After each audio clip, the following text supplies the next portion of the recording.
Welcome everyone. Today is our 28th session of the Bhagwat Puran and हमारे teacher Vinod ji यहाँ पे हमारे साथ है and we want to pay our deep respects to him for he has continued teaching us for more than 2 years. And Hare Krishna Vinod ji, thank you so much and please Krishna. accept our deep gratitude and respect. Thank you so much. I also feel very honored to be able to share whatever I've learned from the scriptures, from Guru, from other senior Vaishnavas. So it's my pleasure to share with you all this. Thank you, Vinod ji. Vedehi, please start. So this is the chanting, right? Yes. The one that is there in this. Okay. Yes, yes.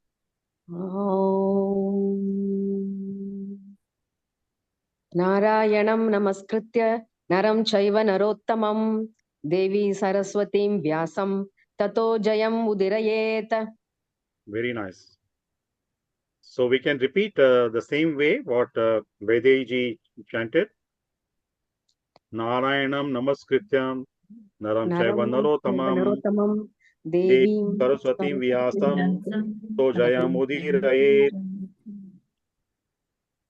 So translation. Can somebody read the translation, please? Before reciting this Srimad Bhagavatam, which is the very means of conquest, one should offer respectful obeisance unto the personality of Godhead Narayana, unto Nara Narayana Rishi, the supermost human being, unto Mother Saraswati, the goddess of learning, and unto Srila Vyasadeva, the author. Yes. Thank you. Thank you. Thank you. You have a very nice name, Vaidehi. Thank you. Yes. One of the names of Mother Sita. Yes, somebody told me another meaning to it, which much later came into my life. They said, where deha, without a body. So I said, Correct. oh, I'm a soul. So that's how it started. Yes, yes.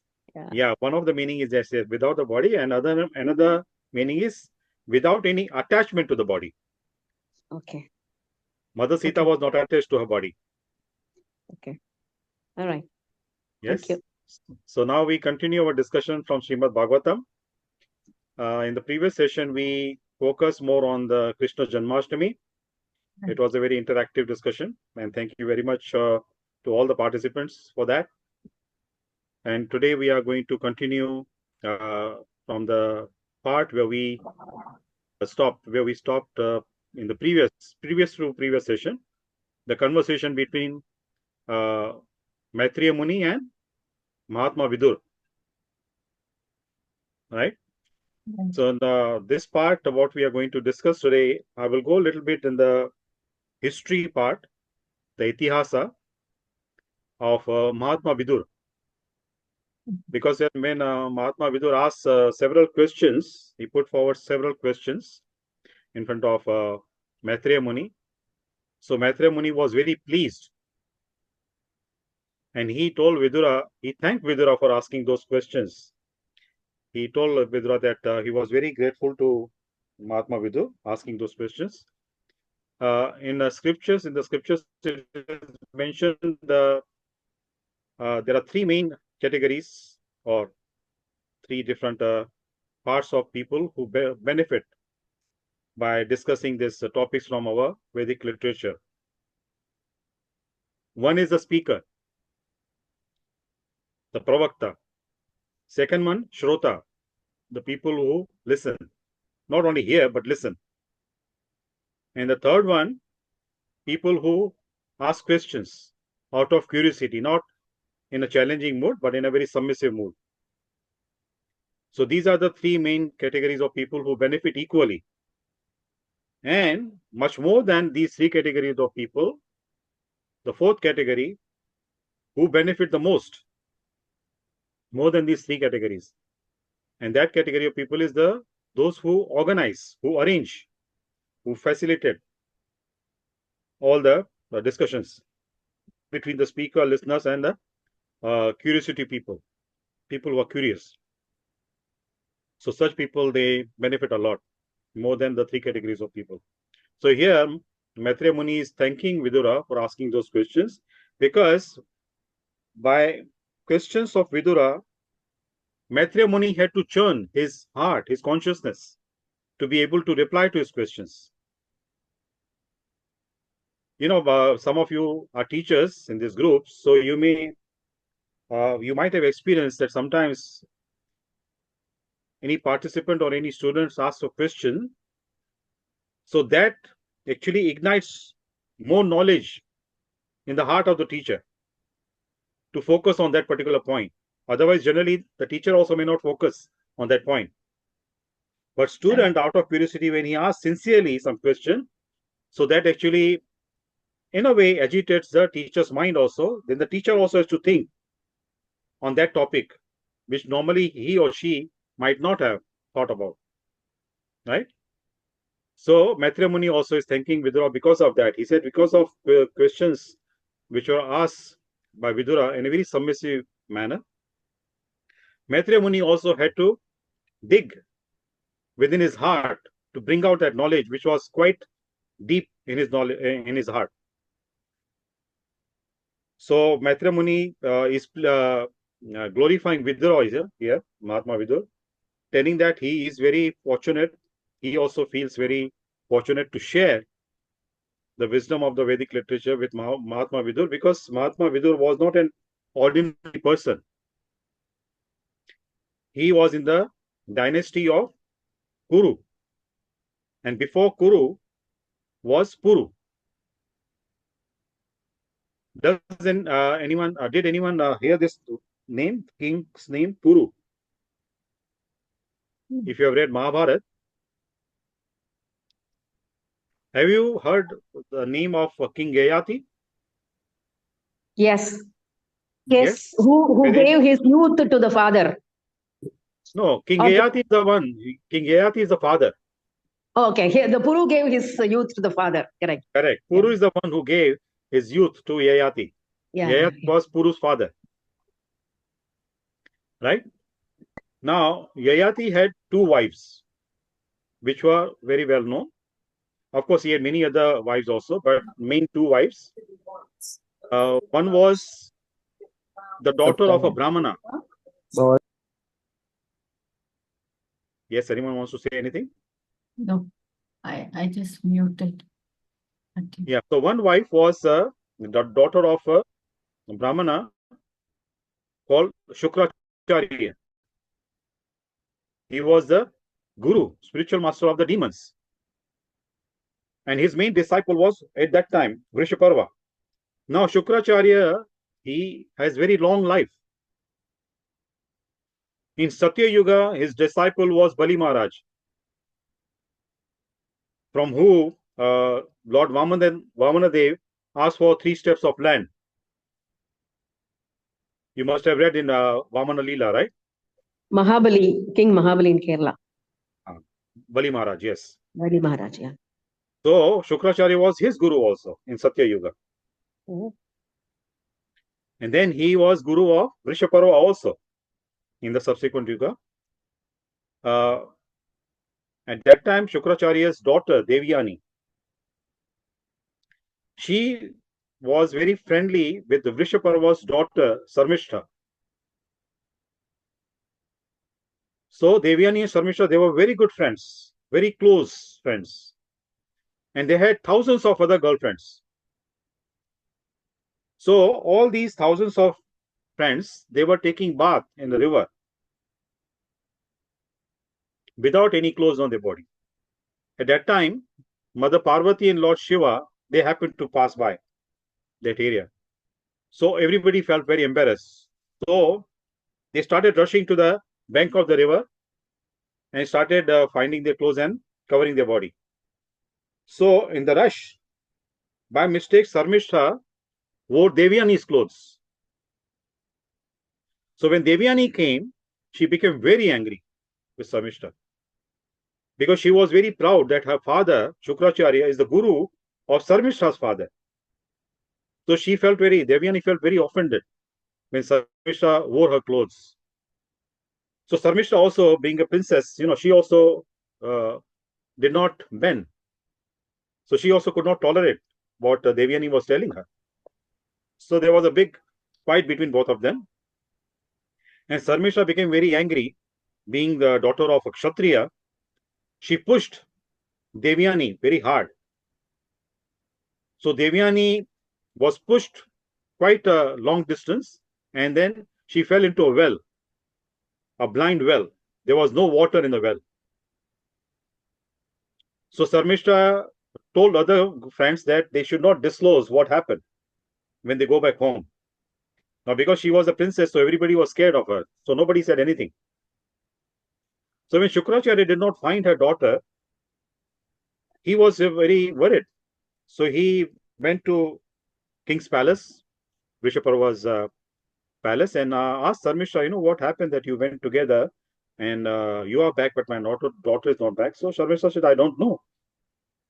She left us and she went somewhere else. So I don't know what happened to her. So now here is the background. I will come to that background later. So Sarmishta did not disclose what happened. Now here, one day, Yayati happened to go to that forest to hunt some animals. Now here, I want to mention, I think one of the sessions, quite previous sessions, one of the previous sessions I mentioned about this. The Kshatriya warriors, kings, they used to go to forest to hunt, kill animals. So it was not only because it was a sports activity for them, but it was their duty to protect the citizens from the wild animals. So that's why they would go to the forest to kill animals. So King Yayati went to the forest, and then he felt very thirsty. So when he saw this well, he went to the well and he saw that there was no water in the well. So he was disappointed. But he saw one woman without wearing any clothes. He could not see clearly, but because it was quite deep. So he shouted, who was that? And then Devyani told him to save her. So King Yayati, using different parts of clothes and ropes, he brought her out. And when Devyani held his hand, now in that era, that yuga, it was beginning of Dwapar Yuga. If an unmarried woman would touch any man, then she was supposed to get married to that man only. She would not get married to anybody else because of the chastity, purity. It was a custom. So in Kali Yuga, the things are quite different. So Devyani told Yayati he had to get married to her. So Yayati also did not mind because Devyani was very beautiful. Now, here the background is given, why Devyani, who was the daughter of a Brahmana, got married to a Kshatriya. Actually, in a way, it was like an insult for a Brahmana to get married to a Kshatriya, because Kshatriya, in the Varnashrama system, they were lower than the Brahmanas.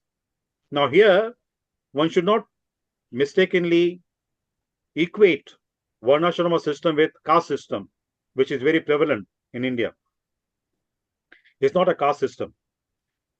So some other time we will discuss about that, the difference between Varnashrama system and the caste system. So it was an insult for a Brahmana girl to get married to a Kshatriya prince or king. But because he saved her life, so she had to get married to him. And Shukracharya also did not mind. Shukracharya also allowed that marriage to take place. So the background is, why Devyani got married to a Kshatriya warrior, King Yayati. It is said that Shukracharya was a very learned, philosophically he was very learned. He knew all the Vedas, all the mantras, all the ceremonies he could perform very well. And because of that, the demons had appointed him as the guru. And one of the things which was very unique about Shukracharya, that he knew Sanjivani science, Sanjivani Vidya. By that, what would happen that during the war, when any demon was about to die or even died, by chanting the mantras, Shukracharya would bring him to life. That demon would become alive again because of his Sanjivani science. Now, this Sanjivani science, even the guru of demigods, Devatas, Suras, Vrispati, Jupiter, he did not know. And Jupiter, that Vrispati, wanted to learn. So it was very embarrassing for him to approach his rival, Shukracharya, to teach him. So what Vrispati did, he asked his son, Kacha, to go and learn this science from Shukracharya. Now, in those days, if anybody would approach any guru to teach something, to learn something from that guru, the guru would never refuse, even though that person may be his enemy. We have an example of Drishtadyumna, Draupadi's brother. He learned martial arts from Dronacharya. And Dronacharya very well knew that Drishtadyumna was going to be the cause of his death. But after knowing that fact also, being a Brahmana, Dronacharya could not refuse following the Brahminical ethics. That if a deserving person approaches the Guru to learn something, and the Guru should never refuse that deserving person. So Dronacharya taught martial arts to Drishtadyumna, and eventually we know that Drishtadyumna is the one who killed Dronacharya. So coming back to this point, Vrihaspati sent his son Kacha to Shukracharya. Shukracharya knew very well that he is the son of Vrihaspati, his rival, because rival in the sense that Shukracharya was the guru of demons and Vrihaspati is the guru of demigods, right? Asuras and Suras. But still, Shukracharya taught him that science. So when he was, Vrihaspati's son was learning from Shukracharya, living in his hermitage, in his ashram, when Devyani saw Kacha, she lost her heart to him. She fell in love with him. But because of that etiquette, in that society, very conservative society, she could not reveal that. She could not speak to Kacha openly. But when the course finished, Kacha finished his course, when he was about to leave, at that time Devyani went in front of him and told him that what was in his heart, in her mind, sorry. So Kacha was quite stunned. So he told her that actually he never had that kind of feeling for her. He always treated her, always thought of her as a sister, because she was the daughter of his guru. So he said that he could not even dream about getting married to her. So Devyani felt very insulted because she was so beautiful, and when Kacha refused to accept her as a wife, she felt very insulted. So she cursed him that she told him that whatever you learned from her father, you will forget everything as soon as you leave our ashram. So Kacha, Brihaspati's son, also counter-cursed her. In response to her curse, he also cursed her that you will never find a Brahmana man to be your husband. And that's why Devyani had to get married to a Kshatriya, lower Varna, right? Lower than Brahmanas. So that's why she got married to Yayati. Now, she told everything to her father, what had happened, what Sarmishta did to her. So Shukracharya was very angry with Sarmishta and with her father, Vrishaparva, the king of demons. So king of demons, though he was the king, but he was very afraid of Shukracharya because he knew that this man is very learned and he should not curse me because of my daughter.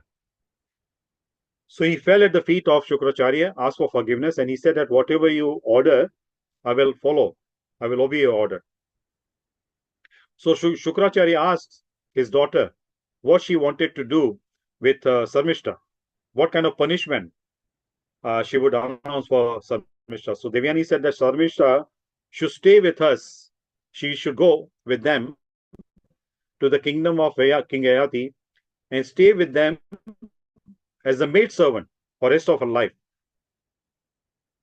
So Sarmishra, just to protect her father and the clan of her father, she agreed. She sacrificed all the comforts in the palace of her father. She went with Devyani and Yayati and stayed with them as the maid servant. So Yayati was also quite captivated by the beauty of Sarmishra, but because of the fear of Devyani and her father Shukracharya, he kept quiet at that time. And he got first he got one son from Devyani. So when Sarmishra got the news that Devyani, her friend, who became a rival, like an enemy for her, she begot a son. So she, as a woman, she also had a desire to have a son. So she was staying in a garden somewhere away from the palace.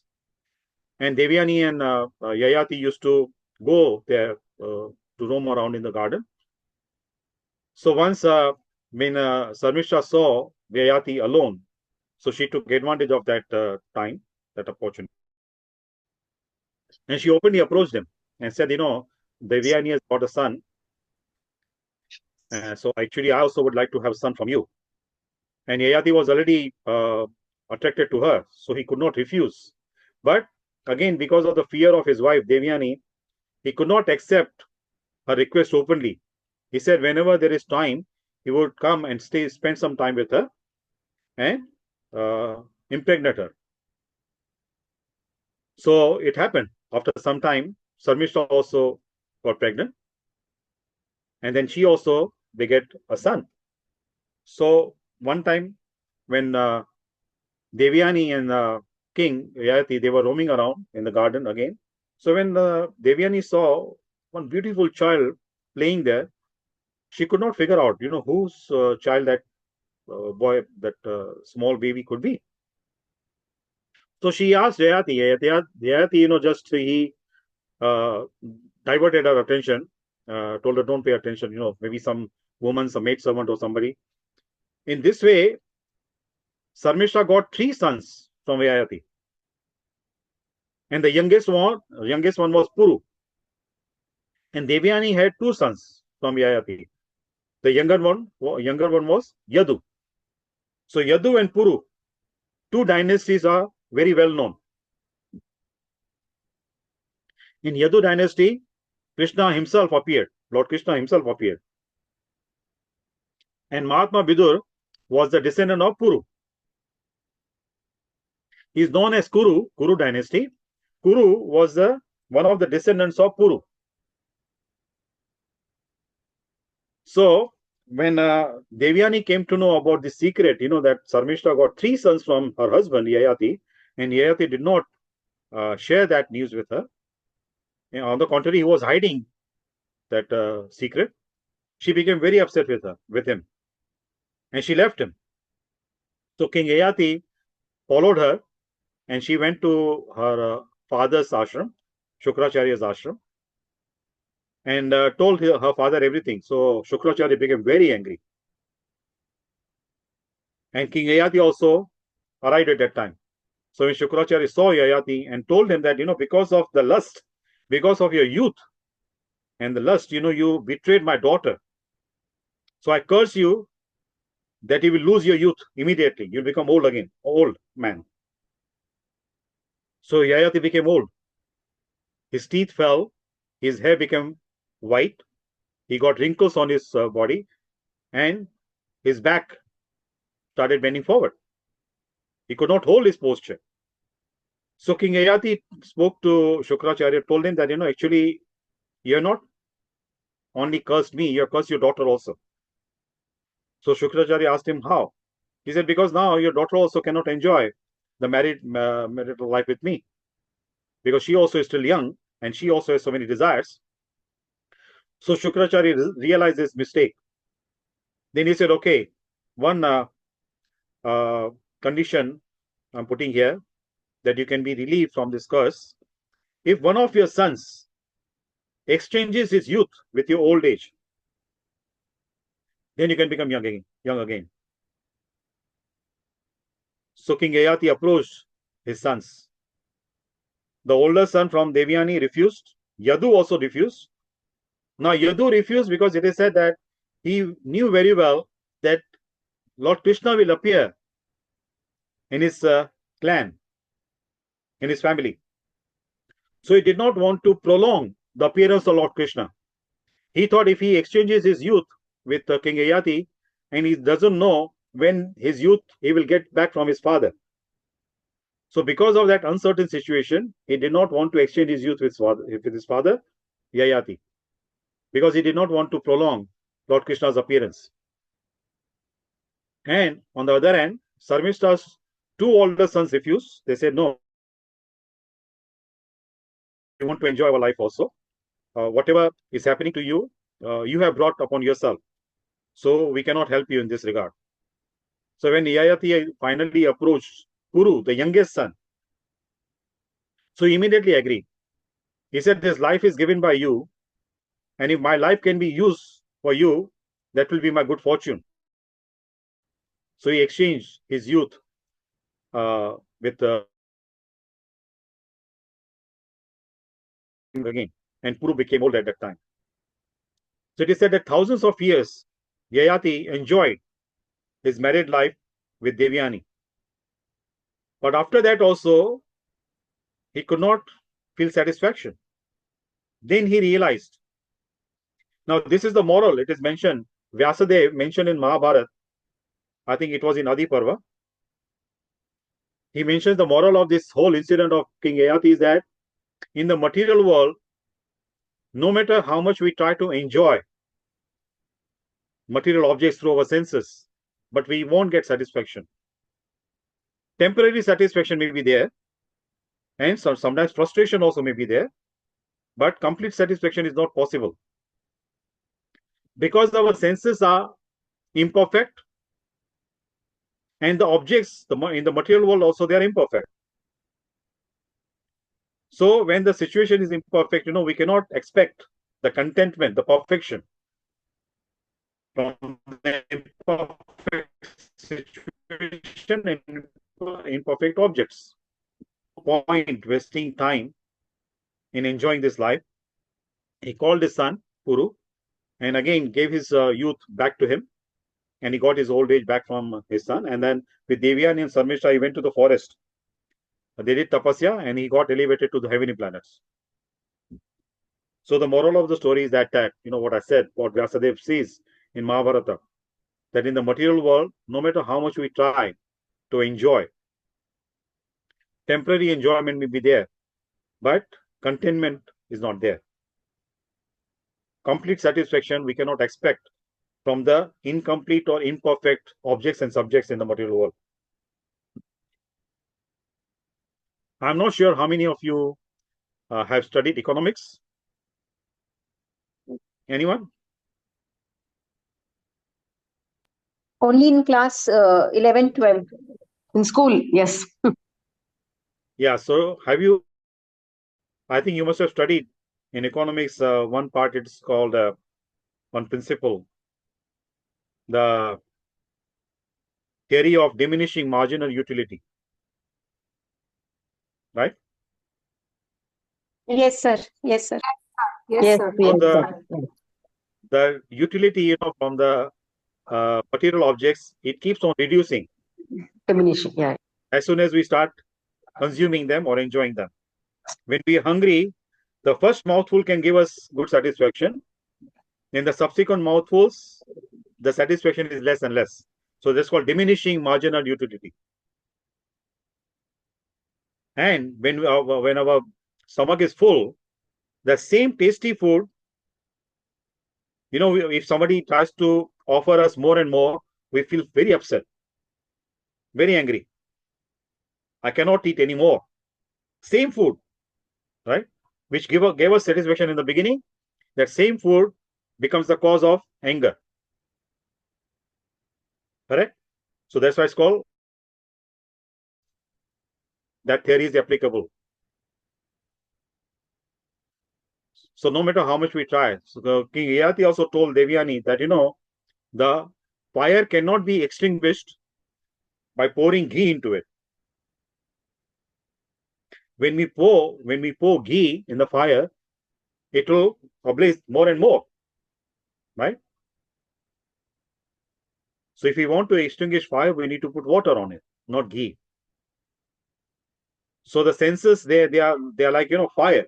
So if we use the sense objects, that means we are pouring ghee onto the senses, and then the senses can become stronger and stronger. And eventually what happens? The senses remain stronger, but the sense organs become very weak. Then we cannot enjoy senses anymore, even though the same sense objects may be available at our disposal. But because the sense organs have become very weak, then we cannot enjoy the senses. And that is very frustrating stage. People become very frustrated. In spite of having all the facilities, they cannot enjoy. So this is the essence, the moral of the story. In many incidents, we can see that in the scriptures it is mentioned.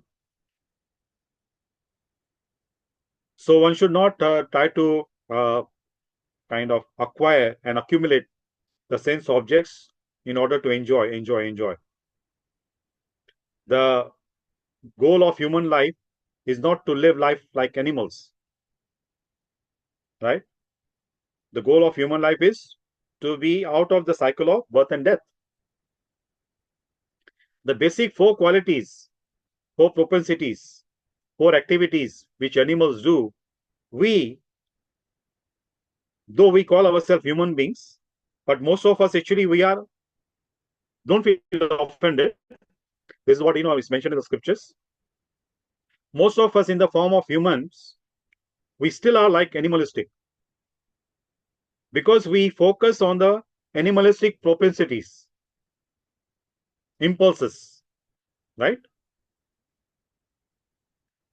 So because we don't focus on the consciousness which is little bit evolved compared to the consciousness of the animals, and we don't take advantage of that higher consciousness. On the contrary, we give in to the lower propensities, and because of that, though so much of suffering is there. What are the main basic 4 activities or propensities animals have? Eating, mating, Yes. sleeping, Yes. and dying. Before dying is defending. Defending. Okay, yeah. Okay. Eating, sleeping, mating, and defending. So we also doing the same things. Absolutely. Activities are the same, though they may be done in a more sophisticated way, so-called sophisticated way. Animals, they have, the mating activities also they do on the streets. They are not bothered. People are watching them, right? But human beings, they do these activities inside the doors, But activity is the same, closed doors. So as long as we are still engaged in these kind of activities, giving into the propensities of the animals or animalistic propensities, there is no difference between us and animals. We are animals in the human form. And actually, it is very rightly said that the human beings are social animals, right? Now we call ourselves social animals, even though we may not be sociable, right? There's a difference between being social and being sociable. Because little bit our ego gets hurt, we are no more sociable. People won't like to interact with us, right? Am I making sense here? Yes, So sir. it's proud. Yes, Ambika ji? No, sir. Just I agreed with you. Yes, sir. Yeah. So, because of our arrogance, we claim, we call ourselves social animals, even though we are not sociable. People won't like to associate with us because of, our arrogance or whatever may be the bad qualities or vices we have. So coming back to this point, the scriptures, that's why it is said, that in the human form of life, we should take shelter of the scriptures, sadhus, gurus, and try to polish, sharpen our consciousness so that, we can realize, not only realize what is the goal of human life, but we can work to achieve that goal. We can progress gradually and steadily to attain that goal. And that can be possible when we take advantage of the rich heritage which is provided, which is at our disposal. We are so fortunate that we have this rich heritage which we can take advantage of. So far what we discussed, anybody has any comment or any question?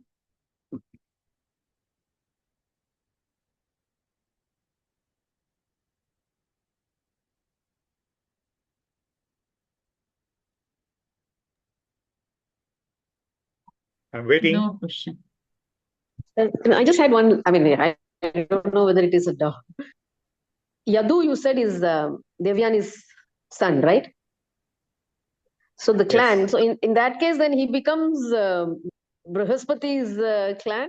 Krishna becomes Brihaspati's clan. Shukracharya's clan. No, Gotra is different. Yayati's clan. Okay. Shukracharya's daughter got married to Yayati. So Yayati is correct. So okay. when we say clan, so the father's Gotra is followed. Yeah, I got it. Yeah, right. So Yayati's clan. Yeah, okay. So we see that Yadu's and how come Shukracharya is coming into the picture in Krishna's? Yeah. Okay. But see, it's a good point you mentioned now. I will just take advantage of that since you raised the point.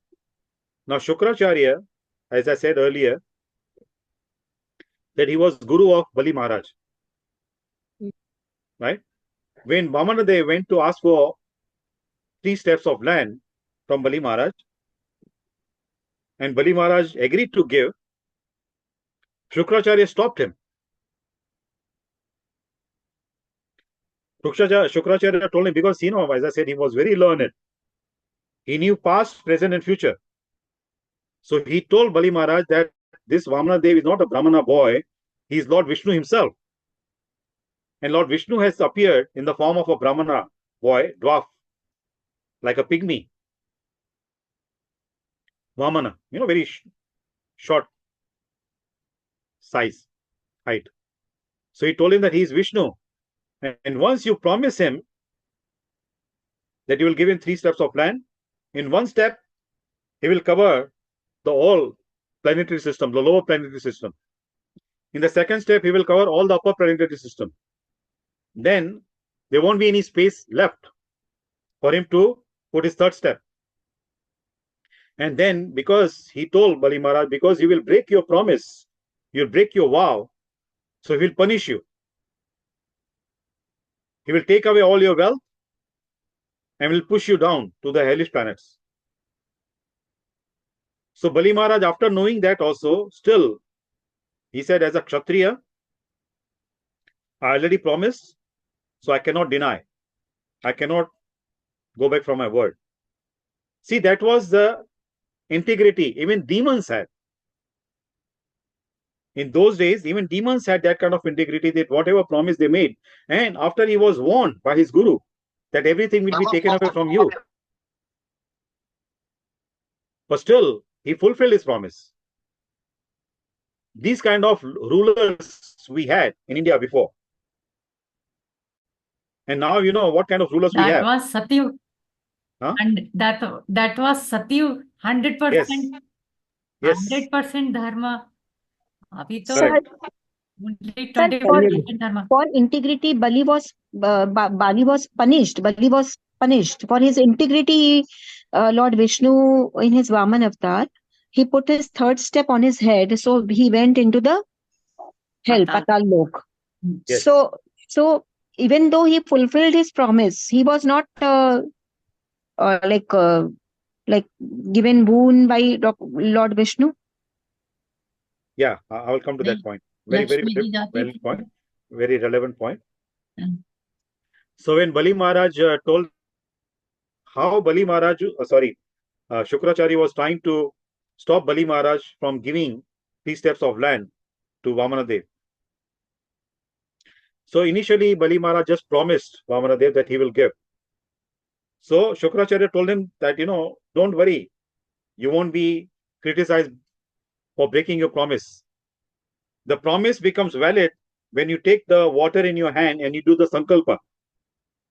And after you do sankalpa, that vow you need to fulfill. So far you have not done that. Bali Maharaj said, okay, it's not a big deal. I will take the water in my hand and I will take a vow. So when he took the kamandulu, so when he was trying to pour the water, what Shukracharya did, he took a very small form, he went inside the kamandulu and blocked the hole. So water was not pouring from that. And Vamanadev, being very like a Krishna, very big cheater. So what he did, he took a straw and he poked inside the hole. So it is that Shukracharya's one eye was damaged because of that straw. Vamanadev poked inside the hole. And then the water came and then Bali Maharaj promised. So the 2 points I want to mention to summarize that. 3 points actually. After covering the whole creation by taking 2 steps, when Vamanadev took second step, he extended because he increased his size. He became such a big, gigantic person that his head was not visible from the land. So when he took the second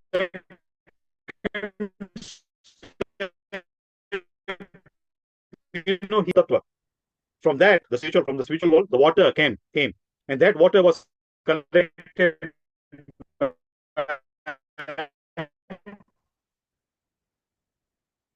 Lord Bhagirath brought that water to the earth. And because this water is coming from the spiritual world, the Mahatattva, the potency of the water, scientists also cannot understand what's the secret behind the potency of that water. They collected the samples from the filthiest bank of the Ganges. And when they tested the water in the laboratory, they could not find a single bacteria in that. And they added some bacteria in the water. In few seconds, the bacteria, they died. So they cannot figure out, what is the potency of this water. So in the scriptures, it is mentioned because it is coming from the spiritual world, that Mahatattva. So this is the one point I wanted to mention. And the other point is that what I think Ambika ji said, right? That he was punished. Bali Maharaj was punished. So when Vamana, they could not find any other place to put his third step. So he asked Bali Maharaj, now you don't have any land left where I can put my third step. So where should I put it? So Bali Maharaj said, now you can put your head on your foot on my head. Third step on my head. Came in front to rescue her husband, to please Vamanadev, because Vamanadev became very angry because Bali Maharaj could not fulfill his promise. So Bali Maharaj's wife told Vamanadev that everything actually belongs to you in the creation. She's telling Vamanadev. And you're taking your own things back. So me and my husband should not be proud thinking that we are giving you something in charity. One thinks that this body belongs to him. And that's why he's telling you that you should put your third step on his head, as though the body belongs to him. So Vamanadev was very pleased with Bali Maharaj's wife. And he told Bali Maharaj that though I'm punishing you by sending you to the lowest planet, but I promise you from now on, I will never kill any of your descendants. Though you are in a demon's clan, But in your descendants, other demons, whatever nonsense they do, I will never kill them. I promise you. So you will be in the hellish planet. I will protect your planet. I will become the doorkeeper. And you will not need any sunlight, because in the hellish planet there is no sunlight. But he said, my Sudarshan Chakra will spread the light. And that brightness will be millions and millions of times more than the sun planet's brightness, than the brightness which is spread by the sun planet. So this was the boon given to Bali Maharaj. And also, Vamanadev did not stop there, because Bali Maharaj was doing the Ashwamedha Yagya to remain as the king of the heavenly planets. He became very powerful, and he chased the demigods out of the heavenly planets, and he started ruling there. He started sitting at the throne of Indra. But then Shukracharya told him, in order to be seated there for a long time, he had to perform the Ashwamedha Yagyas, 100 Ashwamedha Yagyas, which will qualify him to become the king of the heavenly planets. So that's why Bali Maharaj was doing the Yagyas, and he had completed 99 Yagyas. During the 100th Yagya, Vamanadev came to break his tapasya, his austerity. He could not complete 100. So Vamanadev told him that his desire was to become the king of the heavenly planets. So he told him that in the next Manvantara, life of Manu, he will become the king of the heavenly planets. He will become Indra. So just very briefly, I want to share with you. In Brahma's one day, there are 14 Manvantaras, 14 Manus. So this thing happened with Bali Maharaj in the 7th Manvantara. We are in the 7th Manvantara. In this Manvantara, it happened. So in the next 8th Manvantara, Bali Maharaj will become the king of the heavenly planets. And till that time, he will enjoy in the hellish planet also more opulence than Lord Indra, more opulence than the king of heavenly planets. So this is the answer to, I think Ambikaji asked that question, right? What kind of boon Vamanadev gave to Bali Maharaj? Because Bali Maharaj asked him to put his foot, third step, on his head. So this was the boon given to Vamanadev. Now, Shukracharya saw that Bali Maharaj lost everything, his disciple lost everything. Then he also came to his senses. Then he offered very nice prayers to Vamanadev. And Vamanadev was so pleased with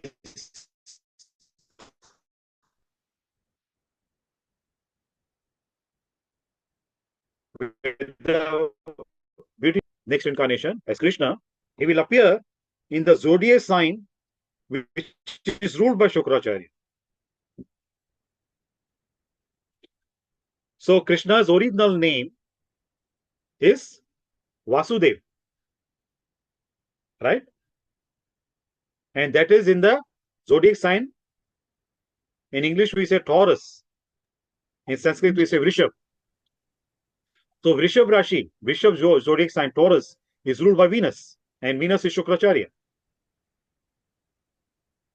So this is, from these kind of incidents, we can learn how magnanimous Krishna is. The person who was stopping his disciple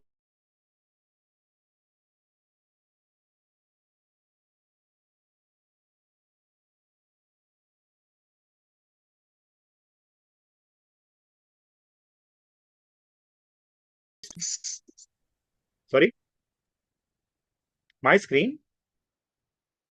हाँ यार थोड़ा network issue है कोई बात नहीं Is it okay now? या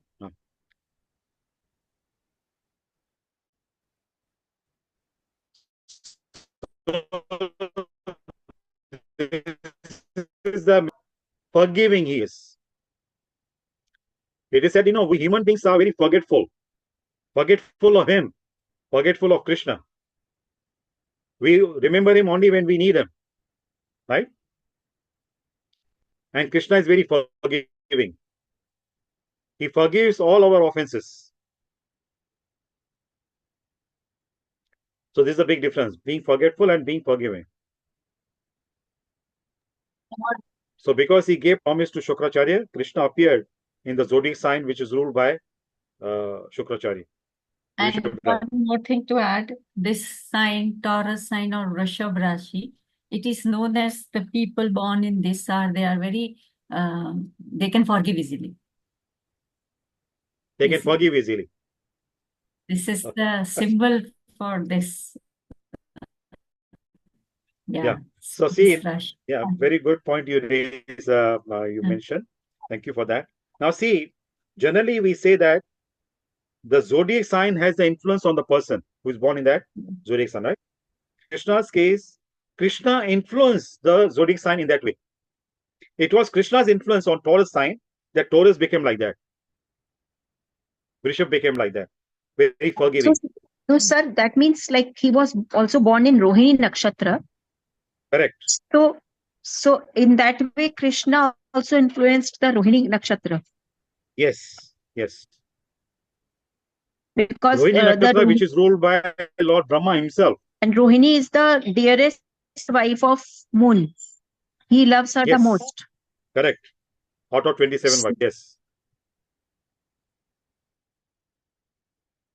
So, and see other qualities, the Vrishabh Rashi, generally they have many feminine qualities. And they are very, very dear to generally women class. They get along with women very well, in a nice way, in a proper way. So Krishna is like that.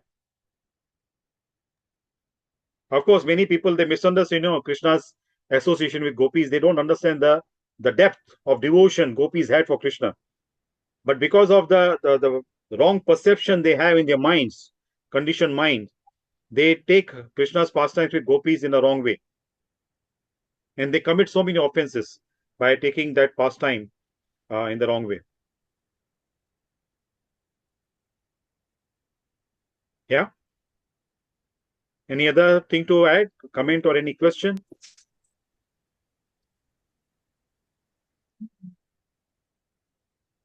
Wonderful. Sir, can I ask one more question? Sure. You said that Vaman Dev gave a boon to Bali, Raja Bali. And what I have read, I know that he was a very just ruler. He was very just, he was very fair. That's why he was about to rule, like he was just came close to ruling all the three worlds.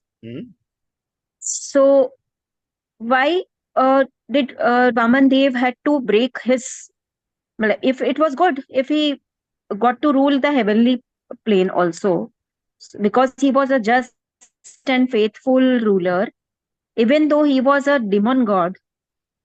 So why did Krishna had to, like Vishnuji had to break his yajna? Yeah. Very, very good question you asked, and I will try my best to give an appropriate answer. It can be a little bit elaborate. Now, see, if we talk about Suras and Asuras, Suras means the demigods, and Asuras are the demons, right? Now, I give you example, analogy using our own body, our own self. We also have good qualities and bad qualities, right? So, good qualities we can consider as demigods. Just we can consider them as demons, right? Now, both are parts of our body, our existence, our character, right? But we always try to, or we should try to focus more on our good qualities and promote those, strengthen those good qualities. Because those good qualities will help us to be very friendly with other people and even gain fame in society and all that. Bad qualities will not bring any fame to us, right? It can bring insult and humiliation. So, Suras and Asuras, they are part of Krishna's body. for an example, to understand that. So Krishna also tries to promote the Suras, protect them, because they are very surrendered to Krishna. Now, though Bali Maharaj, you very rightly said, Bali Maharaj was a very fair ruler. No problem with that. But he did not acquire the kingdom of the heavenly planets by doing the yagnas. First, he attacked them. He invaded. By force, he captured the heavenly kingdom. So this showed his mentality, his mindset. So he was focused on enjoying, capturing everything, grabbing everything. And that quality Krishna does not like. Krishna likes sacrifice, right? Not grabbing everything. Of course, on the other hand, Krishna also says, that whatever rightfully belongs to you, you should protect it. You should not allow somebody else to snatch from you. That's why he told Pandavas to fight with Kauravas. No? Whatever rightfully belonged to Pandavas, those things were snatched by Kauravas. That was one of the reasons for the Mahabharat war. Correct? So, Lord Vishnu, he always protects the Suras, the demigods, who always worship Krishna. Whenever they have any problem, they go to Krishna. So, this time also, when Bali Maharaj have extra strength by doing some yagya, so when he captured the heavenly planets, the demigods, they went and surrendered to Brahma. Brahma went to Lord Vishnu. And Vishnu told them, now this is the time for the demons. You don't retaliate. Don't fight with them. Let them enjoy for some time. And later on, he will insult his guru. And because of insulting his guru, he will be cursed. Then he will lose everything. So Vishnu told them, you wait for some time. So demigods did not show that impatience, that why do we need to wait and all that. Whatever instructions were given by Vishnu, they accepted. They're very obedient to the instructions, whatever instructions Vishnu give them, whenever it is there, the situation like that. So because of that obedience, Vishnu favors them. He protects them. So because of that, he said, he did not want to fight with Bali Maharaj, because he was, as you said, he was a fair king and all that. He was ruling very well. So there was no reason for him to fight with him. But he said, this is the way to get back. And Vishnu knew very well that Bali Maharaj was very generous, big-hearted person. When it came to charity, he would never say no.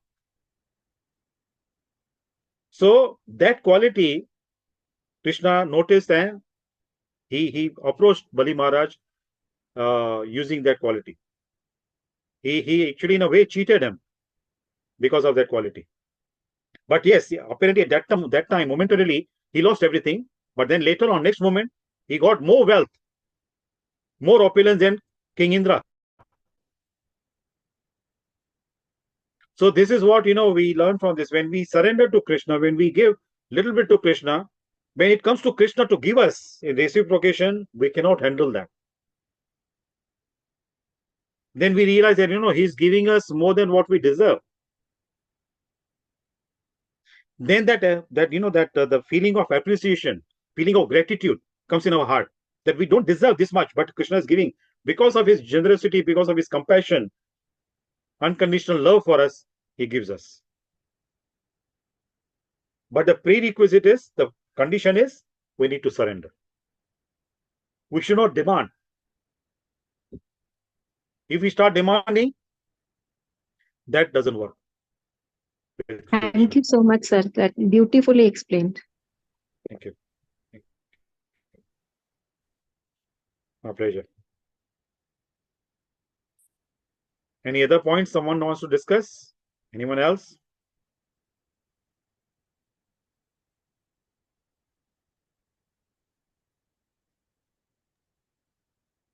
Oh, wonderful discussion. See, one point I got why the Taurus sign is the people, they forgive easily. That is Yes. Lord Krishna's blessing. Yes. And then this last point is really good, that we should surrender and we should not demand. We keep demanding. Yes. Because of our from arrogance, we supposing we do little bit of devotional service, then our ego becomes stronger. We think, then actually rightfully we should get that. And if we anticipate, we expect, we wish, we desire, and with that kind of mood, we do some devotional service and that doesn't happen, then we become very disappointed. Right. We start complaining to Krishna, what is this nonsense, Right. I'm such a nice person, I'm such a nice devotee, and you're not fulfilling my desire and all that. What is this nonsense? But later on, as the time passes, then we come to the senses, then we realize actually it's good that it didn't happen. Our desire was not fulfilled at that time. It could have become disastrous for us. Because Krishna knows our future also, what's going to happen.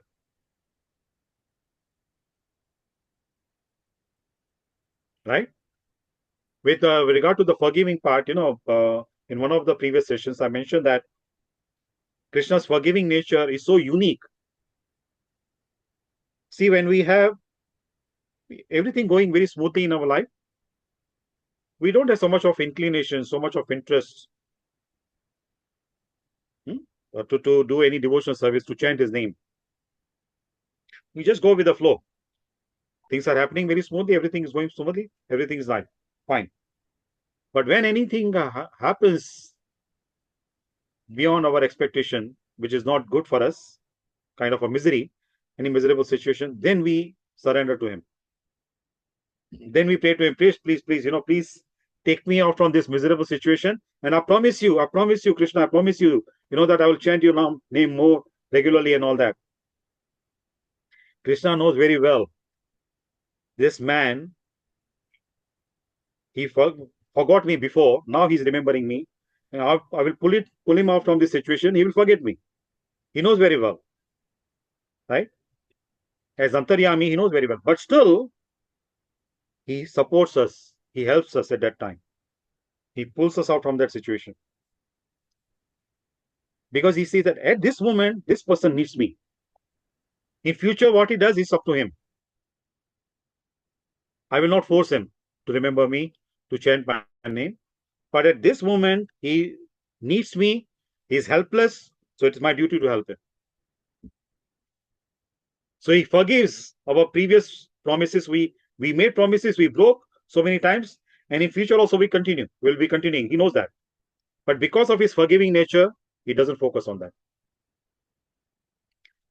We cannot do like that, right? Supposing if anybody is conspiring something against us, and that person, trying to be very good with us and all that, we know that what's happening behind the curtains, we will stay away from that person, right? We won't like to deal with that person. But Krishna is not like that.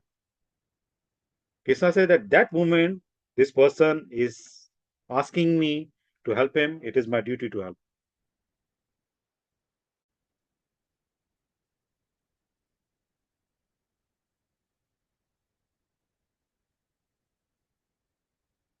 Anything else? Now, if you don't have any other question, I would like to elaborate this part also. I think Shakuntala ji knows about astrology also quite a bit. Yes. So he said Taurus, they are very forgiving people. Now, see, we need to understand what is exactly forgiving. With Taurus people, I'm just based on a little bit what I know from astrology. The Vrishabh Rashi, generally, deep down, they're very insecure people, very fearful. So they are fearful if they don't forgive the other person's offense and just, go with the flow, carry on with the life. In future, if they need some help from that person may refuse. So what will they do? So because of that kind of fear factor, they become forgiving. Generally, it's not that out of good quality they have of forgiving, they forgive people. Because of little bit vested interest there. Then in future, I may need this person. So just forget and forgive. Carry on. Because of that insecure feeling they have a little bit in their heart. It's because of the influence of the moon sign. It's the Vrishabh Rashi's influence is like that. And actually, this part is this kind of what I said now. It is not applicable to Krishna. He's forgiving by nature. He's forgiving. He doesn't need us, right? We need him. So he doesn't need us. In spite of that, he forgives us. And in our case, I'm talking about the Taurus sign people generally. Such people, they forgive. Apparently, it looks like a good quality they have, but actually, it's a vested interest.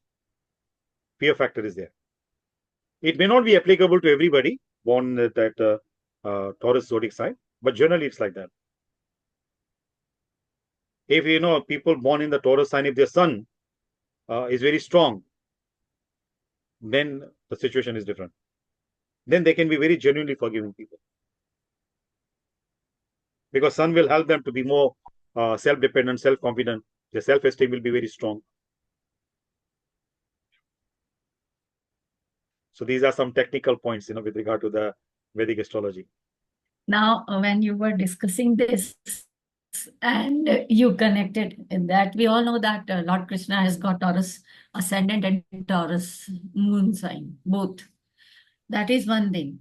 Now, while you were discussing all that, another thing came to my mind is the opposite sign of Taurus is Scorpio. And Scorpio people, they are very, very revengeful. So, so just opposite nature, the opposite sign, the opposite nature. So it's good. Yes. And I know the Lord is like above all these rashis. Yes, And yes. even when we read that Gayatri Chalisa, it is written, one line is there, Grah nakshatra brahmand ghanere sab gativan tumhare prere. So if you read that, you come to know, okay, all these studying of astrology and all. See, it comes under God only. God doesn't come Yes, under of him. course. God God is he's above. transcendental, above all these Yes, gunas and all that. Yeah. Three right, modes of nature. Actually, he controls the three modes of nature. He's not controlled by them. correct, correct. So since nobody has any other question or any point to raise, I was just very brief. I want to touch 2 points, very significant in our Sanatan Dharma, in our Vedic culture and our tradition, our custom. Recently, Indians celebrated Ganesh Utsav, right? So there was some discussion here in Hong Kong, some people's homes, they had the Ganesh Sthapna and all that.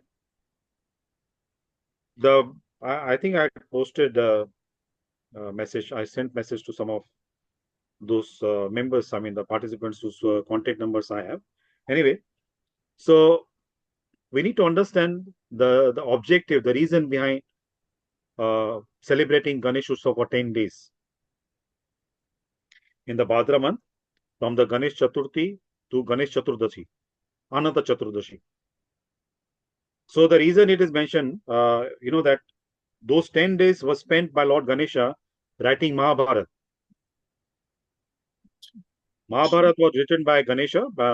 Vyasadeva was dictating to him, and Ganesha was writing. So before writing, Just in 10 days. yes, 10 days, इतना बड़ा. yes, इतना तो yes. Computer भी नहीं करेगा. So yes, Mahabharata was written in 10 days, and the part of Mahabharata is Bhagwat Gita, 700 slokas, 18 chapters, right? Now Bhagwat Gita, the whole conversation took place for only 48 minutes. Yeah, So in 48 minutes, Arjuna understood the whole Bhagavad Gita. For us, even to understand one shloka, one lifetime may not be enough. right, Right? right. Yeah, so coming back to that point, before agreeing to write Mahabharata, Ganesha put a condition. He told Vyasadeva that once I start writing, my hand should not stop. That means you have to continuously keep on dictating the shlokas. If you delay in your dictation and my hand stops, I will get up. Then I will not come back to write again. So Vyasadeva put counter condition. He told Ganesha that he would not write, Ganesha would not write any shloka without understanding the deeper meaning of the shloka. So there are 100,000 shlokas in Mahabharata. It is that 8,800 shlokas was such very complex. Vyasadeva dictated, whose apparent meaning was something different and the deeper meaning was completely different. So even Ganesha, the wise person, he had to scratch his head to understand the deeper meaning. So he was taking some time to understand the deeper meaning of those shlokas. So he was trying to understand that. So Vyasadeva got enough time to compile subsequent shloka and dictate it to him. So Ganesha did not get up from his place. He did not eat, he did not drink, he did not sleep. So because of sitting at one place and without food and water, so much of heat developed in his body. Here I want to mention that Lord Shiva, it's a very well-known incident that Ganesha is worshipped in the beginning of all ceremonies, right? Because Lord Shiva blessed him. After cutting his head off, when he put the elephant's head on his body, then he blessed Lord Ganesha. That is, he will be worshipped in the beginning of all ceremonies. Other reason is why Ganesha is worshipped, because he got the blessing of Lord Krishna also.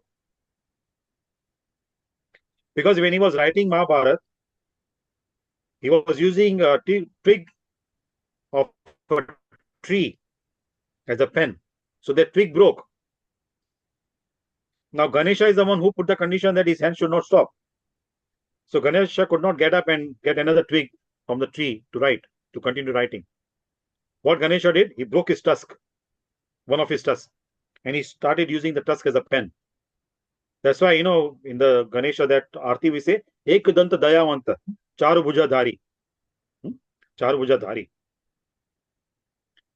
So his one tusk he broke. He did not care about his beauty. And for elephants, tusk is the symbol of beauty. So when Krishna saw that, to serve the mankind, Ganesha did not care about his beauty. So Krishna also blessed him that he will be worshipped in the beginning of our ceremonies. So after 10 days were over, Mahabharata was written, it was completed. Vyasadeva, he applied sandalwood paste on Ganesha's body.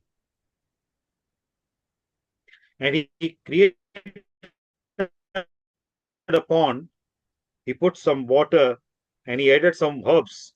One of the main herbs, main ingredient was durba grass, which is offered to Lord Ganesha, durba grass, which is very cooling. So he put Ganesha's body in that. He did the abhishek of Lord Ganesha.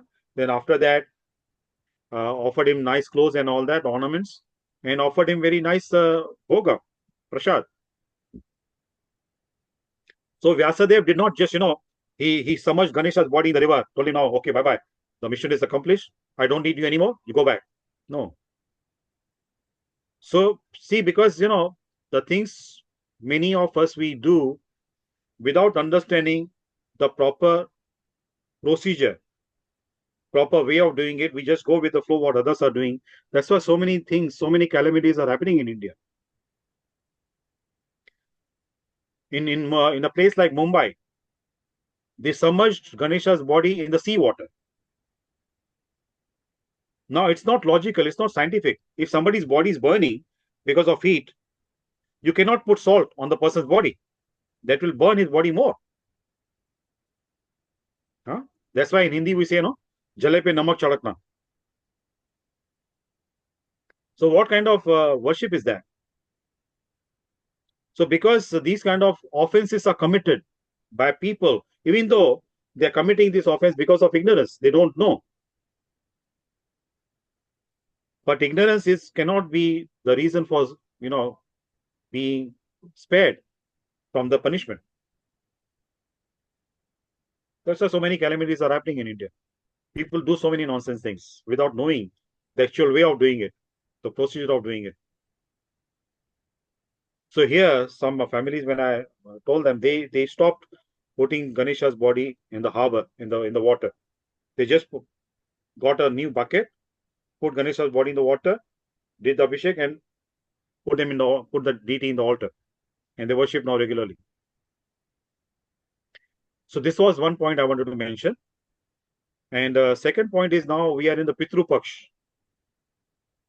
Like people, they feed the ancestors, Shraddha ceremonies they do.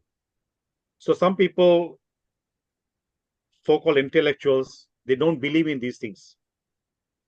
They see these things are as superstitious things, but actually it's very scientific. Because during this Pitru Paksha, the Yamadutas, Yamaraj, they also get some share when the forefathers are fed. So now, of course, in our in Indian culture, whether Indians living in India or abroad, they normally feed Brahmanas. Now, sometimes we have to see who actually the Brahmana is. Brahmana is not by birth. If somebody is taken birth in a Brahmin family, that person does not become automatically a Brahmana. The person has to qualify by his sadhana, by his practice, by his behavior, by his character, by his knowledge, by his habits. So, if the person's habits, character, knowledge, behavior, these things do not match the Brahminical culture, Brahminical caliber, standard, then that person is not worthy of being called Brahmana. Srila Prabhupada gave a very practical example. He said, if a doctor gets a son, that doctor's son does not become automatically a doctor. He has to qualify. People will not go for the treatments to a doctor's son because he's a doctor's son. That person has to qualify. He has to have the doctor's degree, right? So same way, for the Brahmanas also, the person who, of course, if anybody is born in a Brahmin family, he has a head start, right? He has an advantage to qualify himself to become a Brahmana. He can read the scriptures, Vedas, everything, and do devotional service and qualify himself to be a Brahmana. But only just by taking a birth in a Brahmin family, one does not become a Brahmana. So we need to find a qualified Brahmana to give in charity to that person. So when charity is done in the right way and giving to the right person, then that will reach to the ancestors and the Yamadutas and Yamaraj. And then Yamaduta, Yamaraj and the ancestors also will bless the descendants. So it's very scientific. I won't go into too much technical detail, but I just want to touch this point because we are in the Pitru Paksh now. So it is to be done with proper faith and in a proper way. If you cannot find any Brahmana, just give to any temple where the deity worship is going on regularly. Giving in charity to Vaishnavas is much better than giving in charity to a Brahmana who is just a Brahmana by birth. So Pitru Paksh will get over, I think, on the 2nd October. Then the Navratri will start.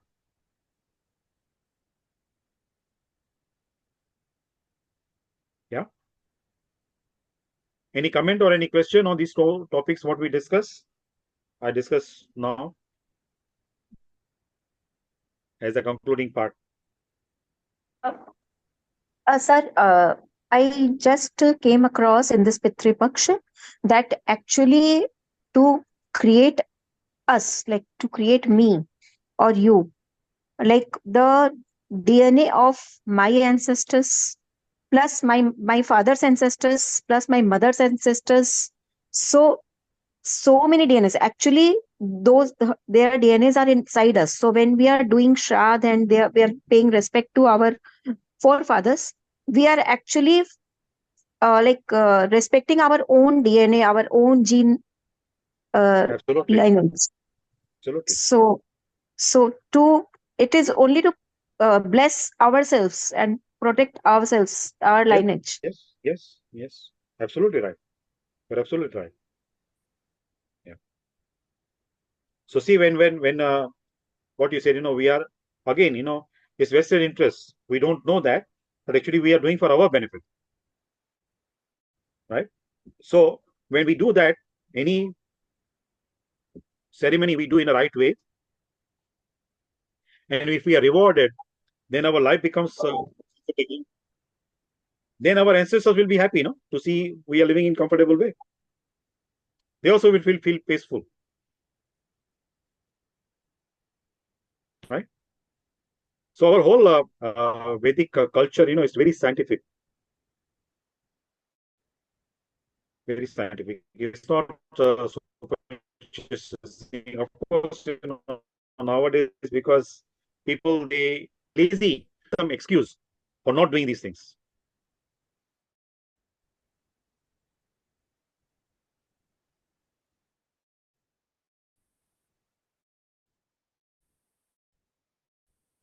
Weak, we blame the knees.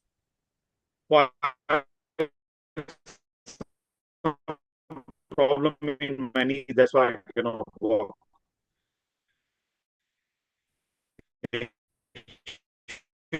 Problem with the whole legs. So problem lies with this guru says like this, that guru says like this. These are so much that I don't know. Put the blame on. Don't take responsibility for what you're supposed to do. So this is called laziness. We are lazy. We don't want to perform so many things. We want the rewards, but we don't want to put in the efforts. Yeah.